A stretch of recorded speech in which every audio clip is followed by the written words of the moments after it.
Hello students, आप सभी लोगों का रे क्लासेस की ऑनलाइन प्लेटफॉर्म पे स्वागत है। तो जैसा कि बच्चों हम लोग प्रीवियस क्लास में क्या कर रहे थे, मैंने आपको प्रीवियस क्लास में मोलैलिटी, मोल फ्रैक्शन ये सारी चीज़ें बता दी थी और कुछ हमने क्वेश्चंस भी लगाए थे। तो चलो आज भी एक क्वेश्चन से ही शुरुआत करते हैं और आज ये टॉपिक पूरा चैप्टर ये कंप्लीट हो जाएगा। ओके, चलो देखो बोर्ड पे एक क्वेश्चन लिखा गया है, कहता है mole fraction of I2 in benzene. I2 का मोल फ्रैक्शन बेंजीन में कितना दिया हुआ है, 0.2 दिया हुआ है। क्या कहता है, calculate molality of the solution. आपको मोलैलिटी पूछ रहा है। तो देखो सबसे पहले आप फॉर्मूले कुछ देखो, क्या क्या फॉर्मूले यहाँ यूज होंगे। देखो मोलैलिटी जो होता है ये हम लोग क्या पढ़ते हैं, moles of solute upon moles of solute upon mass of solvent, weight of solvent in KG.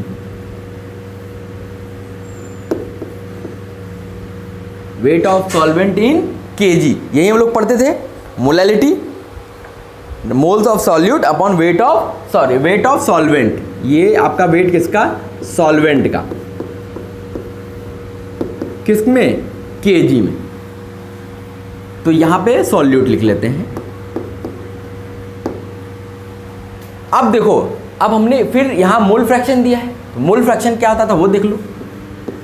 Mole fraction की बात करते हैं, अगर मोल फ्रैक्शन सॉल्यूट का आपने निकाला तो ये क्या हो जाता था, moles of solute upon total moles,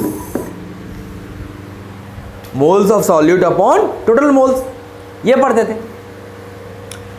तो यहां पे मोल फ्रैक्शन किसका दिया है, सॉल्यूट।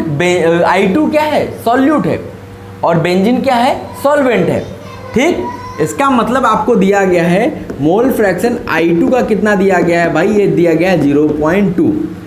तो मोल फ्रैक्शन अगर आपको बेंजीन का निकालना हो तो ये आप निकाल सकते हो ना, क्यों, टोटल मोल्स तो कितना, टोटल सम कितना होता है, 1 होता है मोल फ्रैक्शन का। तो इसका मतलब एक अगर 0.2 है, दूसरा 0.8 होगा।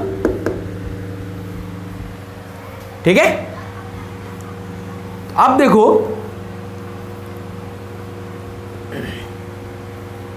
तो यहां से अगर हम मोल्स ऑफ सॉल्यूट निकाल लें तो मोल्स ऑफ सॉल्यूट यहां से क्या आएगा, ये टोटल तो 1 हो गया, क्योंकि 0.2 0.8 1 हो गया।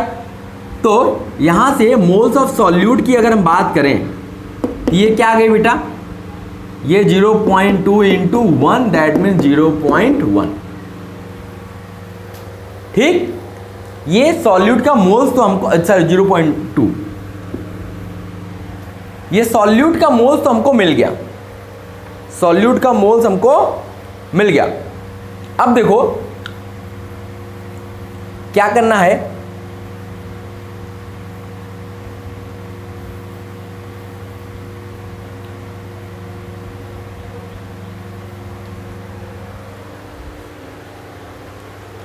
अब देखो बच्चा क्या है कि अब हमें मोल्स तो सॉल्यूट के मिल गए, अब लेकिन हमें वेट निकालना है सॉल्वेंट का। तो सॉल्वेंट का वेट कैसे निकलेगा, हमें सॉल्वेंट का पहले मोल्स निकालना होगा और उसका मोलर मास से मल्टीप्लाई कर देंगे तो हमें वेट निकल जाएगा। तो अब यहाँ से जैसे आपने x सॉल्यूट का निकाला तो ये आया, अगर यहीं पे x सॉल्वेंट का ले लोगे तो ये आपका 0.8 है। इसका मतलब यहाँ से मोल्स निकालोगे सॉल्वेंट का, तो यहाँ देखो यहाँ क्या रखोगे 0.8 और यहाँ 1 आएगा, 0.8 इंटू 1 करोगे तो 0.8 ही मिलेगा। ये हो गया क्या, मोल्स ऑफ सॉल्वेंट। अब हमें क्या निकालना है, weight of solvent in KG. तो मोलर मास इसका हो गया, मोल्स इतना, मोलर मास कितना, मोलर मास हो गया बेंजीन का, याद रखा कीजिए 78, ये 78 क्या हो गया, मोलर मास हो गया। अब ये केजी में निकालना है तो ये तो ग्राम में आया, तो हमने 1000 से डिवाइड कर दिया।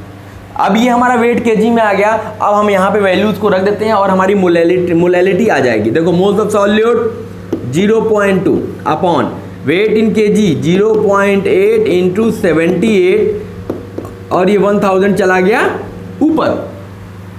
तो यहाँ से जो आप सॉल्व करोगे, जो आपको मिलेगा ये मोलैलिटी आएगी। ये क्या आएगी, मोलैलिटी आएगी। अब देखो हम इस मोलैलिटी को एक फॉर्मूला बना देते हैं।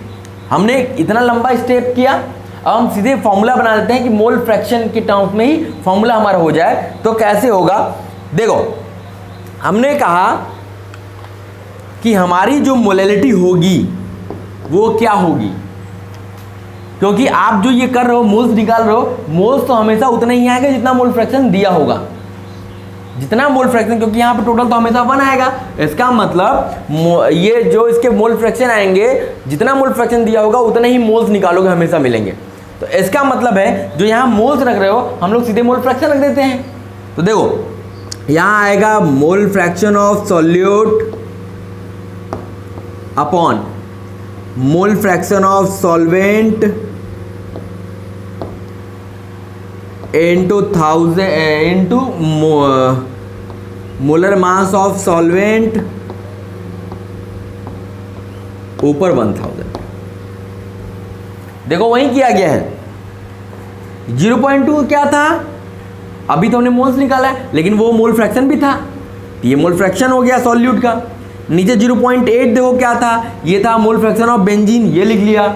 और इसमें मल्टीप्लाई किससे किया, उसके मोलर मास से, मोलर मास ऑफ सॉल्वेंट, फिर ऊपर 1000 से मल्टीप्लाई कर दिया। तो ये हमारा नया फॉर्मूला बन गया। इस फॉर्मूले को हमको याद रखना है। तो अब हमें डायरेक्ट अगर मोल फ्रैक्शन के टर्म्स में चीज़ें दी गई हों तो हमें मोल्स निकालने की जरूरत नहीं है, हम डायरेक्ट इस फॉर्मूले में रख देंगे, क्योंकि ये फॉर्मूला आया कहाँ से, यहीं से आया।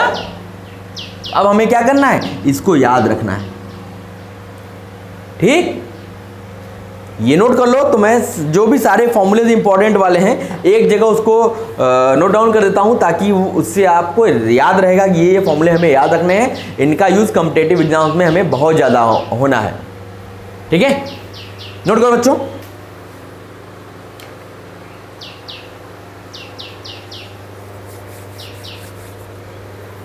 हो गया, चलो अब मैं आप लोगों को जो भी फॉर्मूले हैं जो जेई मेन के लिए बहुत इंपॉर्टेंट होते हैं उनको एक जगह मैं आपको नोट डाउन कर देता हूं, उनको आप भी नोट डाउन कर लो और उसको याद रखना है आपको। चलो, स्पेशल फॉर्मूले।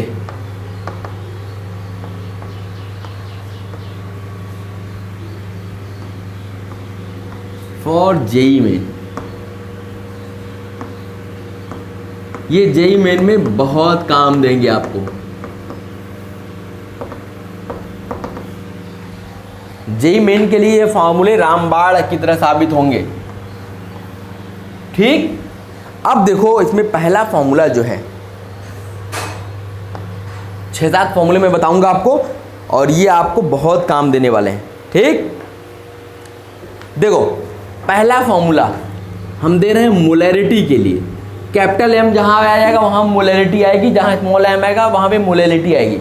तो मोलैरिटी जो होती है ये होती है 10 into % W/V upon molar mass of solute.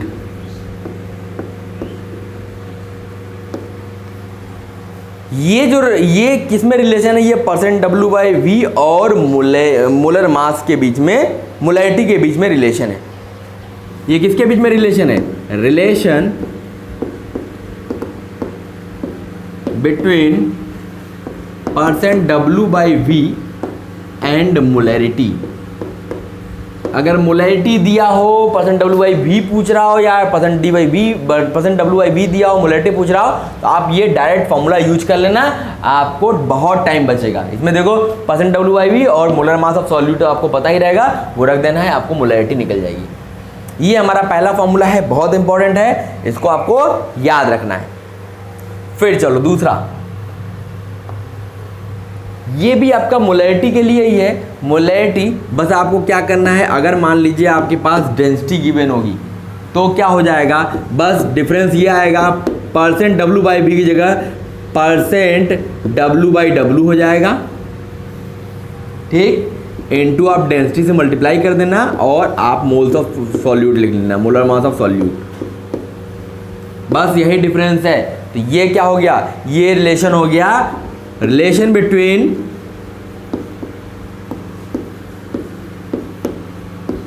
Percent W/W and molarity.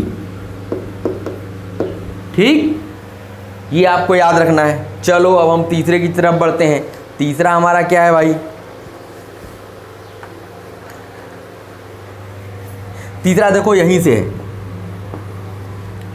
तीसरा जो हमारा रिलेशन है, अगर मान लो आपको परसेंट W/V निकालने के लिए बोल रहा है और परसेंट W/W आपको गिवन है, तो आप क्या करना, बस इसमें डेंसिटी से मल्टीप्लाई कर देना। W/W में डेंसिटी से मल्टीप्लाई करोगे W/V मिल जाएगा, या W/V में डेंसिटी से डिवाइड कर दोगे तो W/W मिल जाएगा। ये क्या है? Relation between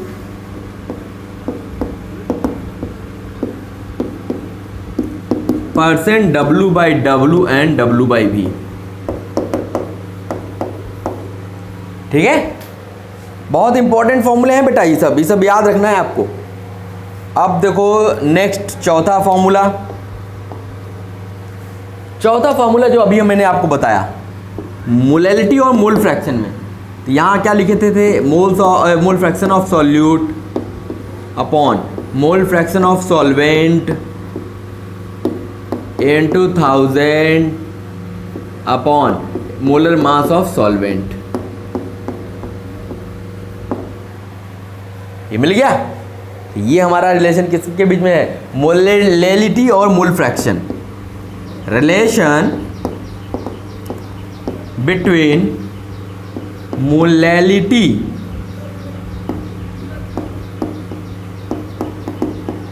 molality and mole fraction.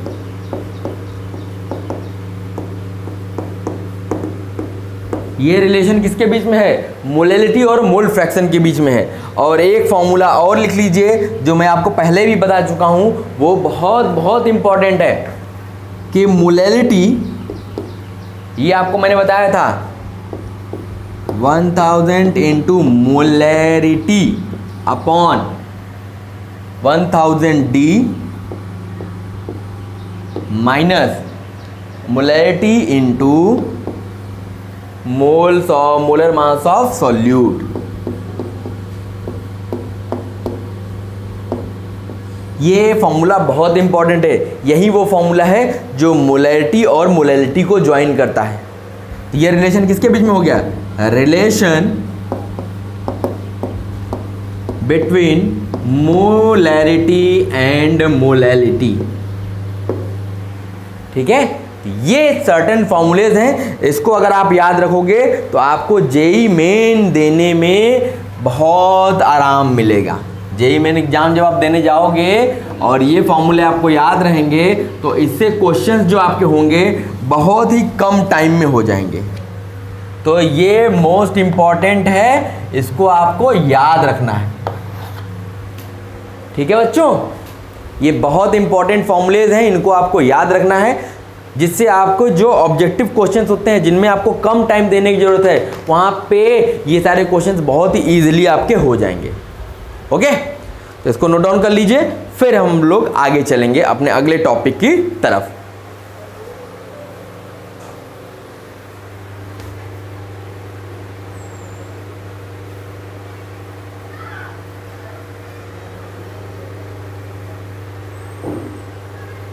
हो गया बच्चों, इरेज कर दिए।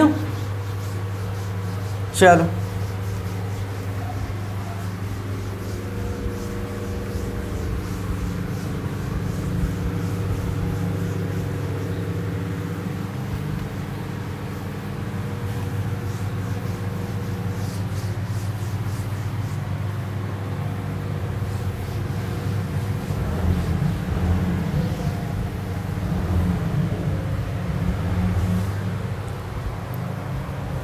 चलो बच्चों, अब हम लोग आगे चलते हैं अपने अगले टॉपिक की तरफ। हमारा अगला टॉपिक क्या है?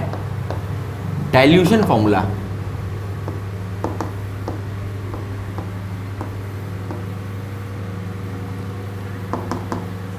क्या है डाइल्यूशन फॉर्मूला? अब ये डाइल्यूशन का मतलब पहले समझ लेते हैं। डाइल्यूशन करने का मतलब क्या होता है? तो देखो, जब किसी भी सॉल्यूशन में आप वाटर ऐड करते हो तो ये जो प्रोसेस होता है, process of adding water in any solution is known as dilution. Process of adding water in any solution is known as dilution. किसी भी सॉल्यूशन में पानी मिलाते जाओ, पानी मिलाते जाओ, इसका मतलब उस सॉल्यूशन को आप डाइल्यूट करते जा रहे हो। सॉल्यूशन को क्या करते जा रहे हो? डाइल्यूट करते जा रहे हो। ठीक है, तो लिख लीजिए, process of addition of water, process of addition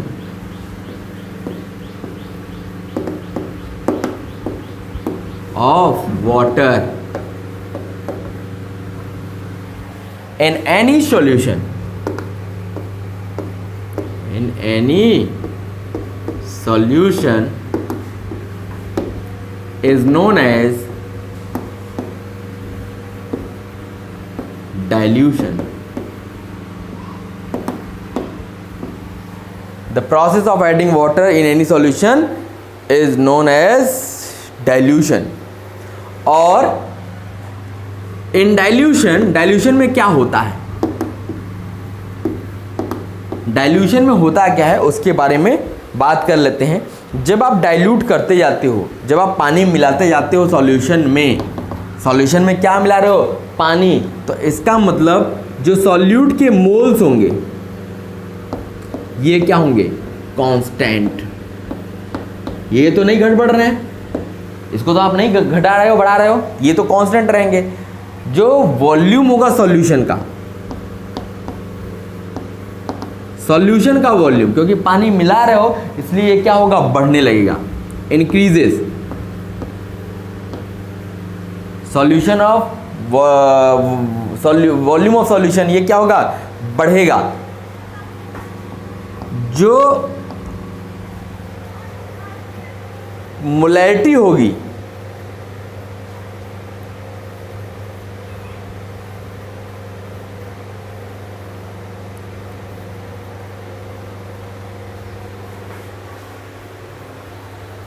जो हमारी मोलैरिटी होगी सॉल्यूशन की मोलैरिटी ये क्या होगी? ये डिक्रीज करेगी।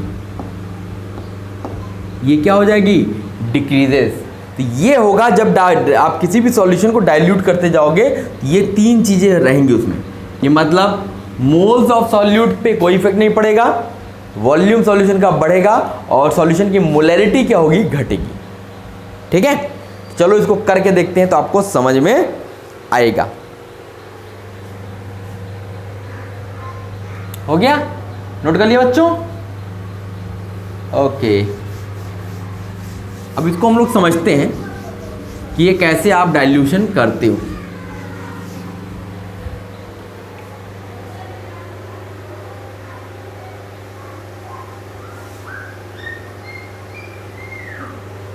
अब देखो, समझो इसको। जैसे मान लिया हमने एक कंटेनर लिया, क्या लिया? कंटेनर लिया और इसमें कोई सॉल्यूशन हमने ले लिया, कोई भी सॉल्यूशन हमने इसमें ले लिया जिसकी मोलैरिटी जो है m1 है और इसका वॉल्यूम क्या है? v1। मोलैरिटी m1 है, वॉल्यूम v1 है। अब हमने क्या करना शुरू किया? इसको डाइल्यूट करना शुरू किया। क्या करना शुरू किया? डाइल्यूट करना शुरू किया। क्या ऐड कर रहे हैं इसमें? Adding water. हमने इसे पानी ऐड करना शुरू किया। अब देखो, ये हो गई मोलैरिटी, ये हो गया वॉल्यूम, ये हो गया मोल्स। देखो, अब हम बात करते हैं बिफोर डाइल्यूशन की।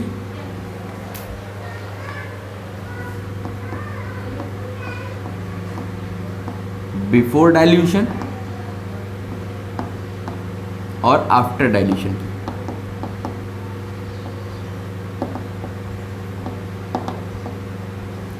ठीक है, डाइल्यूशन से पहले इसका मोलैरिटी था m1, इसका वॉल्यूम था v1 और इसके मोल्स थे n1। तो मोल्स n1, ये क्या हो जाएगा? m1v1, m1v1।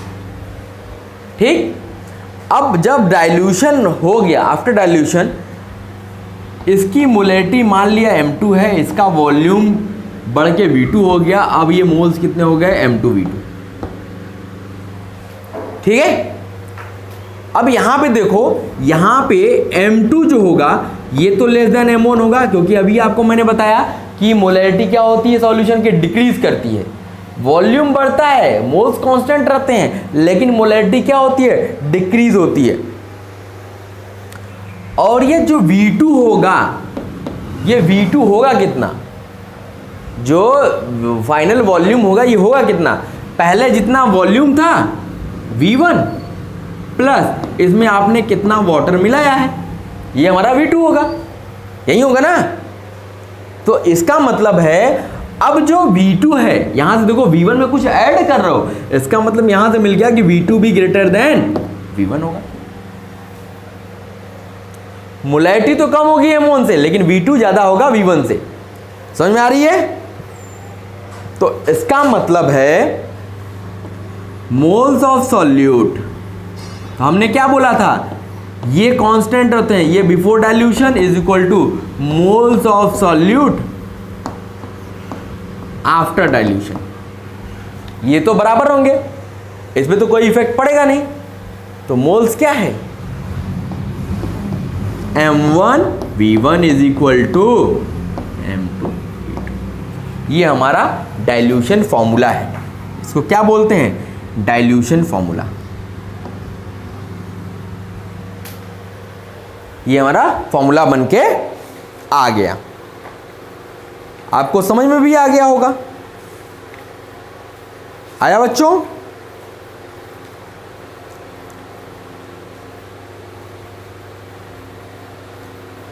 तो चलो हम लोग क्वेश्चन करते हैं, एक दो क्वेश्चन कर लेते हैं, फिर हम आगे बात करेंगे मोलैरिटी ऑफ मिक्सिंग।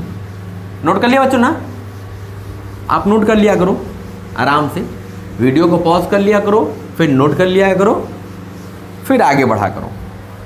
ओके, चलो एक छोटा सा क्वेश्चन लेते हैं तो आपको चीज़ें समझ में आ जाएंगी।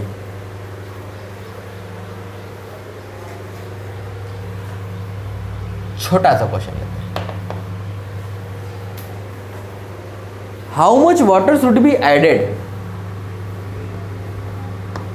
How much water should be added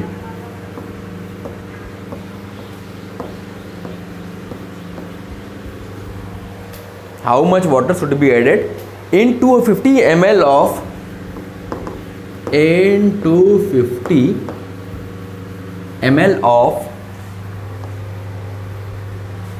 semi molar NaOH solution? semi molar NaOH solution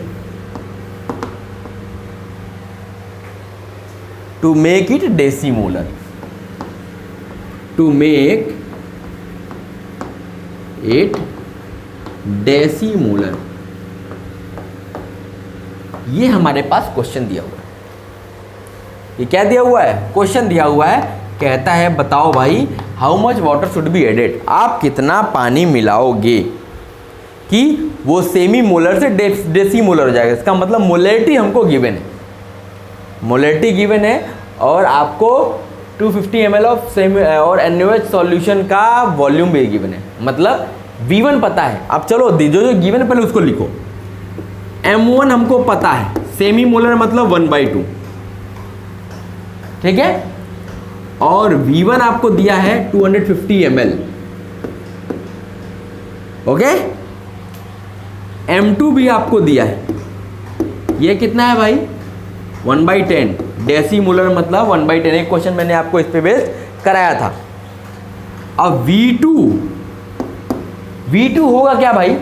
अभी मैंने आपको बताया था ना, V2 क्या होगा? V1 प्लस VW के बराबर होगा ना, तभी तो VW निकलेगा। ये क्या हो जाएगा?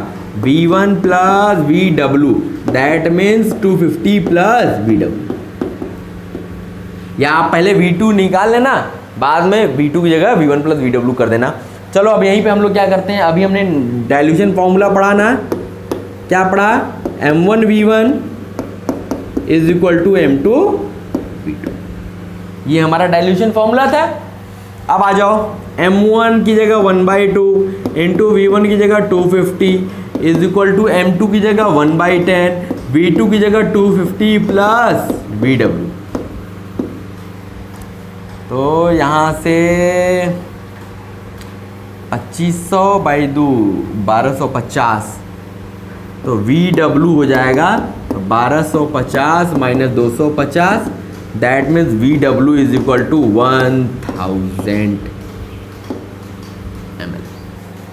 यहाँ से हमको क्या मिल गया कि जो वॉल्यूम होगा किसका, वाटर का, वो कितना होगा 1000 ml होगा। समझ में आ रही है बात? समझ में आ रही है? ये हमने निकाल लिया। समझ में आ गया होगा? क्वेश्चन में कोई दिक्कत तो नहीं होनी चाहिए, हमें नहीं लगा ऐसा कोई दिक्कत वाली बात इसमें है। ऐसी कोई दिक्कत वाली बात तो इसमें दिख नहीं रही है। नोट कर लिया? चलें आगे। ओके,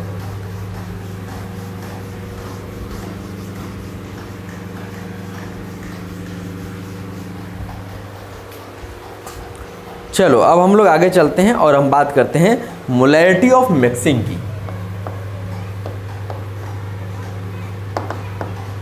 मोलैरिटी ऑफ मिक्सिंग,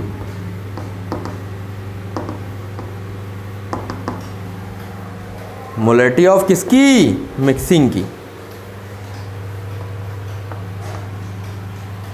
जब हम कई सारे सॉल्यूशन को मिक्स करते हैं तो उसकी मोलैरिटी क्या होगी, इस पे बात करते हैं। देखो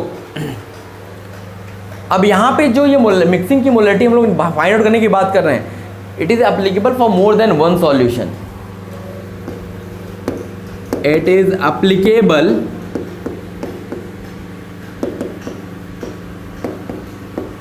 फॉर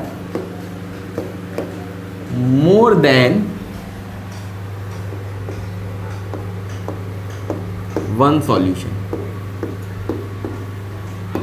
ये क्या है, एक से ज़्यादा सॉल्यूशन के लिए एप्लीकेबल है। कंडीशन है हैविंग।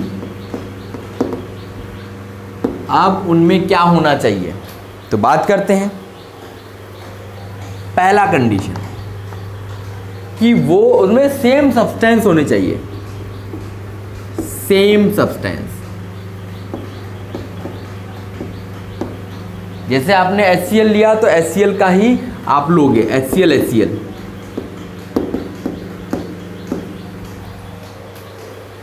ठीक है। दूसरा क्या होगा, सेम आयन होने चाहिए।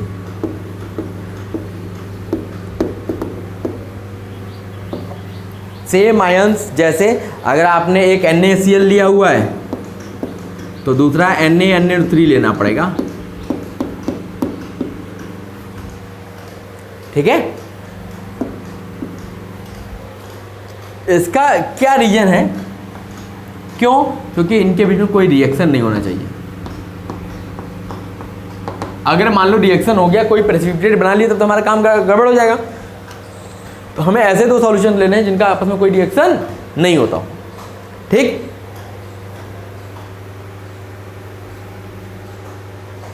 ये जो मोलैरिटी ऑफ मिक्सिंग है, it does not applicable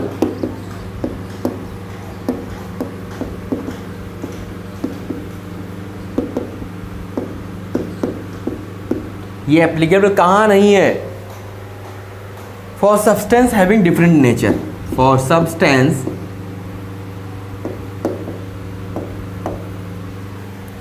having different nature.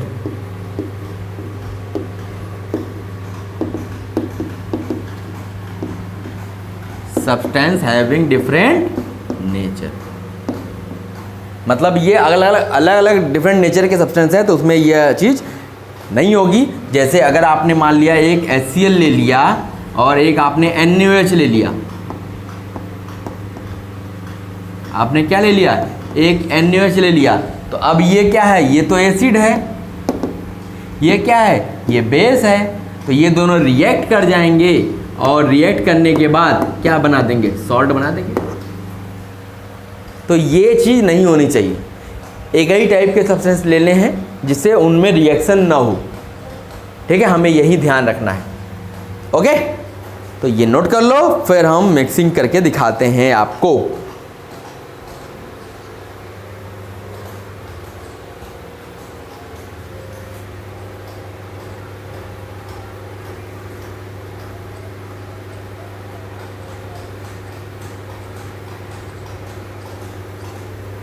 हो गया बच्चों, इरेज कर दिया जाए।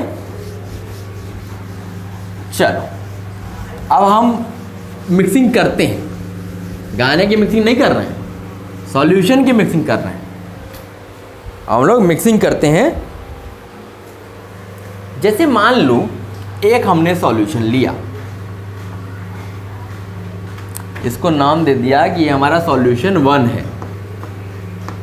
सॉल्यूशन 1 है, इसका जो मोलैरिटी है वो है M1, इसका जो वॉल्यूम है वो है V1। ठीक, ये हमने एक सॉल्यूशन ले लिया। एक दूसरा सॉल्यूशन ले लो,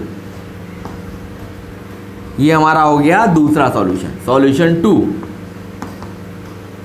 ठीक है, अब इसकी जो मोलैरिटी है वो है M2 और इसका वॉल्यूम है V2। अब जो कंडीशन थी वो कंडीशन एप्लीकेबल है, मतलब दोनों सेम टाइप के हैं, दोनों में सेम आयन है। ठीक, अब हमने क्या किया हमने ये कि यहाँ से इसको उठाया, यहाँ से उसको उठाया, दोनों में से ले करके हमने एक तीसरा कंटेनर बनाया और इसमें दोनों के सॉल्यूशन को मिक्स कर दिया। हम मिक्सिंग करते जा रहे हैं, मिक्सिंग करते जा रहे हैं। अब एक ये नया सॉल्यूशन बनेगा, ये एक नया सॉल्यूशन बनेगा। अब हमें इसकी मोलैरिटी निकालनी है। क्या निकालनी है भाई? इस रिजल्टेंट की मोलैरिटी हमको निकालनी है। ठीक है, अब देखो अगर हम यहाँ पे टोटल मोल्स की बात करें, इस सॉल्यूशन में टोटल मोल्स की बात करें, तो इसके मोल्स हो गए M1V1, इसके मोल्स हो गए M2V2। टोटल मोल्स कितने हो जाएंगे? यही इसमें मिक्स हो रहा है ना, इसका मतलब यहाँ पे मोल्स कितने हो गए? M1V1 plus M2V2। समझ में आया? अब आ जाओ, यहाँ पे टोटल वॉल्यूम क्या होगा? अगर हम टोटल वॉल्यूम की बात करें, पूरा ये वॉल्यूम इसमें डाल रहे हो, पूरा वॉल्यूम ही डाल रहे हो, तो total volume V1 plus V2 ही होगा ना। ठीक, अब हमें निकालना क्या था? हमें निकालना था ये MR, मोलैरिटी ऑफ रिजल्टेंट। तो ये क्या हो जाएगा भाई? Moles upon per unit volume, तो M1V1 प्लस M2V2 अपॉन ये क्या? V1 plus V2। यही हमारा क्या है? इसको आप चाहे तो ऐसे भी लिख सकते हो, समेशन MV अपॉन या MIVI अपॉन सिग्मा VI। इस तरीके से भी रिप्रेजेंट किया जा सकता है इसको। तो ये हमारा क्या आ गया? Dilution with mixing, molarity of mixing, sorry molarity of mixing. Mixing कर रहे हो उसकी मोलैरिटी, सॉल्यूशन की मोलैरिटी हमने निकाल ली। समझ में आ गया? ये हमारा क्या था? ये हमारा क्वेश्चन था।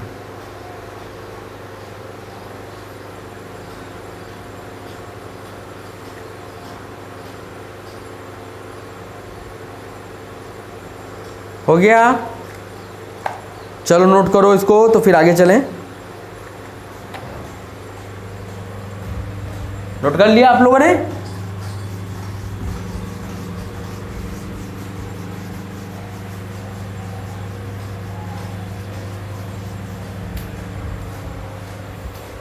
चलो एक क्वेश्चन लिखते हैं, तो इसके कॉन्सेप्ट को हम लोग सीख जाएंगे। ये है हमारा लास्ट टॉपिक है, और ये शायद एक क्वेश्चन और हो पाएगा। देखो 200 ml of 0.2 molar, 200 ml of 0.2 molar HCl solution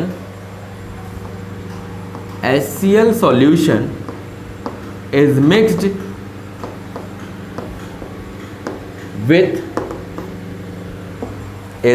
with 300 ml of 0.3 molar HCl solution. Calculate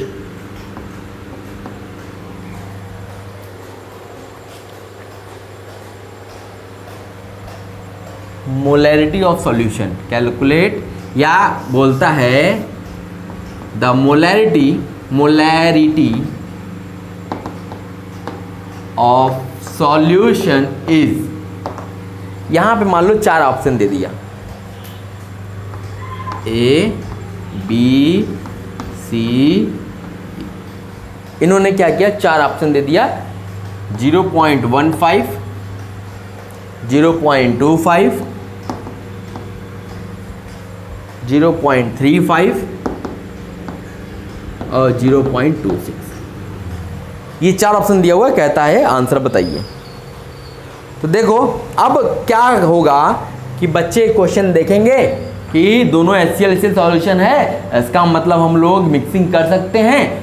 तो मिक्सिंग का हमें फॉर्मूला पता है, M इज इक्वल टू क्या पढ़ते थे, M1V1 plus M2V2 upon V1 plus V2, यही पढ़ते थे। अब यहाँ देखा M1/0.2 into 200 plus 0.3 into 300 upon 3 plus 2 500, इसको सॉल्व किया तो जो आंसर आएगा वो हम लोग नोट डाउन करेंगे, जो आंसर आएगा वो हम लोग नोट डाउन करेंगे। अब लेकिन देखो, अब देखो कि हम लोग इस क्वेश्चन को बिना सॉल्व किए भी आंसर कर सकते थे। कहोगे सर कैसे, अब आपने बताया फॉर्मूला, हम फॉर्मूला लगा रहे हैं तो भी गुनाह है, तो काहे के लिए फॉर्मूला बताया, ऐसे ही बता दिए होते। नहीं देखो बच्चों, क्या है कि ये सब क्या है, ये सब बेसिक चीज़ें, ये आपको आनी चाहिए, ये तो आपको आना ही आना चाहिए। लेकिन क्या है कि जब आप कंपटीशन की तैयारी कर रहे होते हो तो उस टाइम पे आपको प्रेजेंस ऑफ माइंड यूज करना है, आपको टाइम सेव करना है ना।